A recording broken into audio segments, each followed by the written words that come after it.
Do you believe a 17 years old would survive falling 10,000 feet and pull through Amazon rainforest for 11 days? Let us know after hearing this insane story. Juliane was a bubbly schoolgirl who grew up in Lima, Peru. Both of her parents were zoologists. At the age of 14, her family moved to Peruvian rainforest, where her parents, Maria and Hans Wilhelm, established an ecological research station. After 2 years of accompanying them on research trips into the jungle, Juliane returned to Lima for high school. Being a schoolgirl, her days were wonderful. She spent her vacation in Panguana with her parents. In December 1971, her mother Maria went to Lima to pick up Juliane, the plan being to visit her father for Christmas. Her mother wanted to fly back earlier, but her school dance was on 22nd December, and graduation ceremony was on 23rd. So she begged her mother to let her attend. Her mom agreed to fly on Christmas Eve. On 24th morning, the airport was packed and all the flights were booked, except for one flight, Lancer. The airlines had a poor safety record, but her mother thought they'd be fine. At 11 a.m., they gathered for boarding. Juliane sat by the window as always, and her mother sat beside her. The first half of the hour-long flight from Lima to Pucallpa was normal. They were served a sandwich and drink for breakfast. After few minutes, the L-188A aircraft flew into thunderstorm. The plane dipped due to heavy turbulence. Suddenly, the lightning ignited the fuel tank in the right wing. All Juliane heard was deep roar of the plane. Over everything, she heard her mother saying calmly, "Now, it's all over."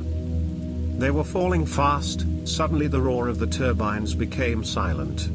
When she turned her head, her mother was not beside her, and she was no longer in the plane. She was falling down from an altitude of 10,000 feet, it was all white, the seat belt was squeezing her belly. And then she lost her consciousness. Later, when she regained her consciousness, she was landed in the middle of the Amazon rainforest, her seat belt was unfastened. Being wet, muddy, and exhausted, Juliane lied there for the rest of the day and night. The next morning, when she woke up, she could not stand on her feet. Her glasses disappeared, but somehow, managed to read the time. It was 9 a.m., she felt dizzy again and lay exhausted on the rainforest floor. She touched her collarbone, and it was clearly broken. She also found a deep gash on her left calf, which was cut by a rough metal edge, but strangely it wasn't bleeding. Juliane later crawled around in search of her mother. She called her name, but all she heard was the voices of jungle. After desperately trying to stand up, she finally held up in that position. She was thirsty and hungry, she drank the raindrops of the leaves. She heard the sounds of rescue planes above her, but due to dense trees they couldn't see the site of crash. She heard the dripping, tinkling, gurgle of water which she hadn't noticed before. As she followed the sound, she found a spring, feeding a tiny rivulet. This filled hope in her, as she was taught following the river would lead to civilization. For next few days Juliane followed the stream with few candies and water with her. As it was the rainy season, there were no fruits on trees. She was aware that many of the plants that grew in the jungle are poisonous. She did not have any tools to catch fish or to cut plants. She was constantly attacked by insects, and especially mosquitoes. Flies laid eggs on her wounds. She tried to remove them but wasn't able to get them out. At nights the temperature dropped. Juliane crawled under bushes and curled up. One day, she heard the call of a king vulture, and suspected there were dead bodies nearby. Eventually she came across a row of seats with 3 dead people. There was a woman in that. Juliane panicked it could be her mother. She pulled of the woman's shoes and finds her toes painted. Immediately she recognized it was not her mother, since her mother never painted toes. She felt relieved and was ashamed of herself for feeling so. Her watch finally stopped working. Since then she tried to count days but suffered from confusion. Standing on the bank of a large river, Juliane heard no sound of planes. She thought they gave up rescue operation after rescuing everyone except her. Intense anger overcame her, that how can the pilots turn around after finally reaching an open stretch of water after all these days? Soon, her anger gives way to a terrible despair. But she didn't give up. She thought where there is a river, people cannot be far away. As the days wear on, her eyes and ears fool her. Often, she was convinced that she saw the roof of a house on the riverbank or hear chickens clucking. She was so horribly tired. She dozed beside riverbanks and swam through the water in the day.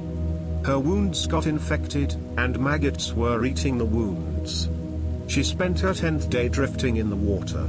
Later, she found a gravel bank that looks like a good place to sleep. When she woke up, she saw something that doesn't belong there. A boat. She rubbed her eyes, looked for 3 times, and it's still there. She noticed a beaten trail leading up the bank from the river. She was sure she'll find people there, but she was so weak that it took her hours to make it up the hill. She got to the top to a small shelter, but with no people. A path lead from the shack into the forest. She was certain that the owner of the boat will emerge at any moment, but no one comes. It gets dark, and she spent the night there. The next morning, when she woke up, the shelter was still empty and no one has shown up. It begins to rain, and she crawled into the shelter and wrapped it up around her shoulders. The rain stopped in the afternoon. But she no longer has the strength to struggle to her feet.